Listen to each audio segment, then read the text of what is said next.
سب یہ تو رب نے فیصلہ کر دیا قرآن میں کہ وہ تمام نان مسلمس جو بھی نیک کام کرتے ہیں، اللہ ان کی نیکی کو بھی رائے گاہ نہیں جانے دیتا، ان کو ان کے نیک کاموں کا اجر اسی دنیا میں رب تعالیٰ عطا فرما دے گا،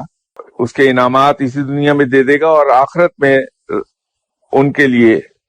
کچھ نہیں ہوگا۔ اس کے برعکس مسلمانوں کو یہ رعایت ہے کہ مسلمانوں کے لیے اجر اس دنیا میں بھی ہے اور آخرت میں بہت بڑا اجر ہے، اور غالباً یہی چیز ہم مسلمانوں کے حلق سے نیچے نہیں اترتی کہ دنیا میں ہمارے لیے اجر مقابلتاً کم ہے آخرت کی، تو ہم پھر